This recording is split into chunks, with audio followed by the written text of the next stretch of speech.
Hi guys, welcome back to the channel, welcome back to another walk and talk. Just getting some exercise. I've actually just managed to hit the gym quickly, so thought I'd just grab the camera after the session and kind of talk about what's going on in the world of crypto, whilst obviously enjoying a little bit of different scenery today. So I guess the topic today is going to be about liquidity grabbing. It's going to be about continuation based patterns. It's going to be kind of what's going on in crypto at the point of recording this video, and this video is being recorded about 9 hours ahead of time, so maybe things will change a little bit over the next kind of few hours, but for the most part this is going to go talk about kind of what's going on and what I think is going to happen next. So as I get into the video, if you do find it useful, informative, smash that like button. I do appreciate that. If you are new to the channel, why not go ahead and subscribe, tap the bell, select all the notifications, and in doing so you will be kept up to date with everything that we do here at Cheeky Crypto. So why not give that a go? And if you haven't joined us in Discord, I think you are missing a trick. You should check it out. Link is in the description down below. So what we're going to do is we're going to kind of go for a bit of a walk, and we're going to talk about what's going on in the space when it comes to, ultimately the market movements and all that kind of good stuff. Okay, so let's talk, about what's going on then. So we've seen some liquidity grabbing going on in the market, right? We saw a big pull to the downside, okay? We then saw a complete reversal, pushing us right the way back up to where we were with double top, which is a bearish pattern. We were talking about that probably a couple days ago or so. And then really from there, we saw this big move to the downside over the last kind of couple of, over the last day or so, right? So we did see a lot of volatility. I kind of spoke about this a lot in this morning's video, where I'm talking about what's going on when it comes to, the most recent price action on the 1 hour, 1 day and 1 week timeframes for BTC, right? So what really was going on here is that there isn't a lot of liquidity in the market, right? We've seen some FOMO moves to the upside. We've seen a lot of, I guess, retail investors kind of trying to take part or trying to really feel bullish in the market, even though they might not be buying actively in the market. And we can see that volume profiles are very, very low for Bitcoin. And as such, we've kind of seen that there isn't really a lot of liquidity coming back into the market, fueling this push to the upside that we had seen. This is something I've been talking about for probably the last 2 months or so, maybe even a little bit more than that. That volumes are really, really low for Bitcoin, not just on Binance, but on 𝗕𝗘𝗪𝗔𝗥𝗘 and many of these other exchanges as well. And essentially what that means is there isn't really a lot of appetite for to buy up Bitcoin. There's not a lot of demand in there, and as such, there isn't a lot of liquidity. And so what you tend to find is market makers and large institutional level investors go hunting to find that liquidity. Okay, it's the liquidity that essentially makes money. Now, I talk a lot about liquidity in our Smart Money Concepts course, which is available at membership.cheekycrypto.io. You can find that in the link in the description below.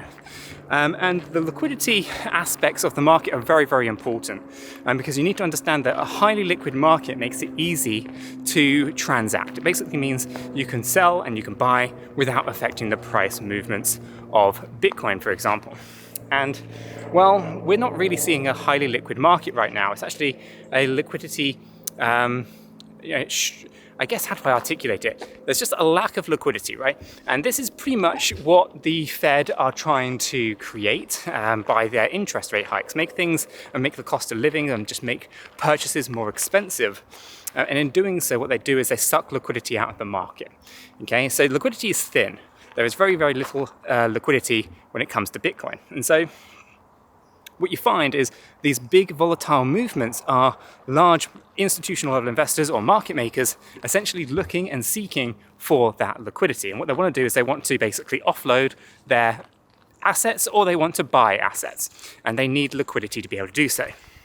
It goes in both directions, right? It isn't either a bullish or bearish narrative. It essentially is wherever there are buyers, the price will want to gravitate towards it, because that is essentially how people are going to offload their Bitcoin.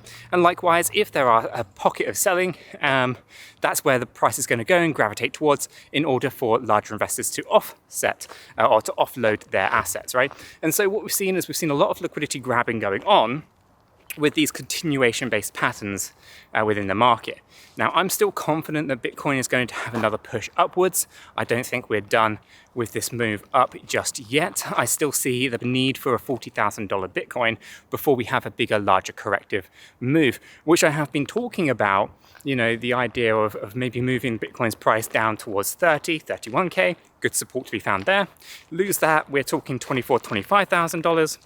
And if you lose that one, then of course you're talking $20,000 to $21,000. And I speculate that $20,000 to $21,000 is probably where we're going to end up retesting before we have another really large move to the upside. We might be some mini moves and things like that, little kind of mini structures taking us up higher, but for the most part, my expectation is that we are going to see this bigger move to the downside before we can actually see a larger move upwards. And so we can see within the general market overall that there's a lot of mini kind of corrective action at the moment. This isn't anything unusual. It's kind of what was kind of as expected to a point. We did see a little bit deeper movements in Bitcoin yesterday. That kind of wiped out a lot of other altcoin long positions. In fact, I think we were looking at the data this morning and we had 82% of all liquidations for Bitcoin were liquidations of long positions, basically meaning that a lot of leveraged long positions have now been wiped out, and that gives us more confidence in thinking that the price is likely to go upwards.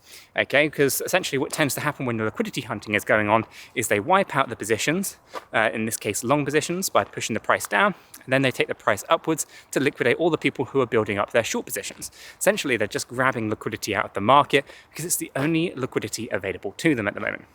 So what's going to be interesting over the next kind of couple of days, I imagine that the weekend is going to lead us into consolidation.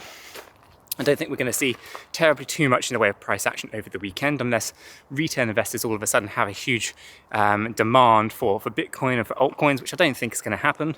I think we're going to have quite a slow and stagnant market over the weekend, and that will lead us into going into the kind of next week in maybe a more bullish environment where we will see that moved towards $40,000 Bitcoin, which will in turn obviously mean much growth for those altcoins as well.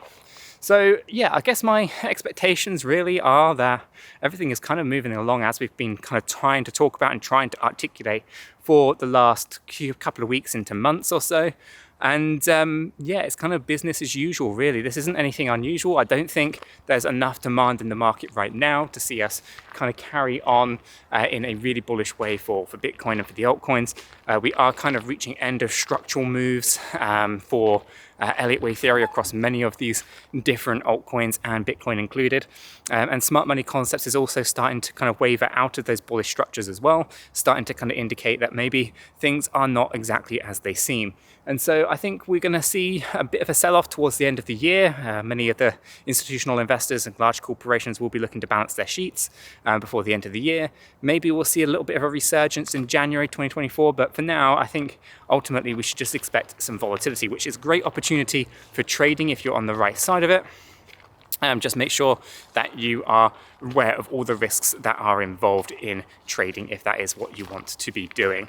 But I'm going to leave this video right there. I'm going to continue my walk. I'm probably going to head on back after this gym session, and then and I'll catch you in Discord if you're in there. Until the next one though, guys, have a fantastic day.